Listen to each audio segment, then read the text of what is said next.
নমস্কার বন্ধুরা, আজকে আমরা চলে এসেছি ঝাড়গ্রাম জেলার সাবিত্রী মন্দিরে।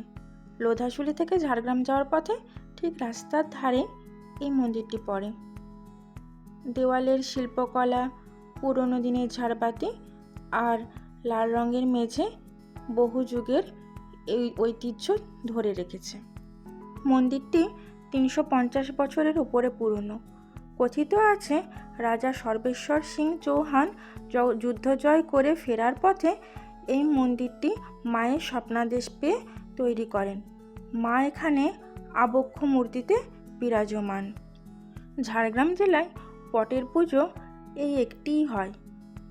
দুর্গাপুজোর 15 দিন আগে সীতা অষ্টমী থেকে দেবীর পুজো শুরু হয়, আর মহালয়া হয় চণ্ডীপাঠ, আর দশমীতে পশু বলির মাধ্যমে পুজো সম্পন্ন হয়। প্রতিদিন দূর দূরান্ত থেকে অসংখ্য ভক্তরা আসেন মায়ের মন্দিরে পুজো দেখার জন্য। মায়ের নিত্য পুজো প্রতিদিনই হয়, আর দুর্গাপুজোয় হয় বড় করে পুজোর আয়োজন।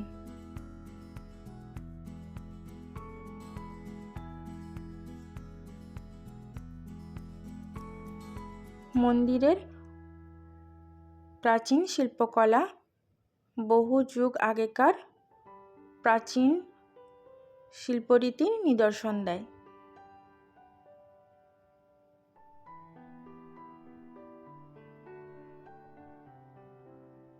তো বন্ধুরা, আমাদের ভিডিওটা কেমন লাগলো লাইক, কমেন্ট, শেয়ার, সাবস্ক্রাইব করে জানিও। ধন্যবাদ।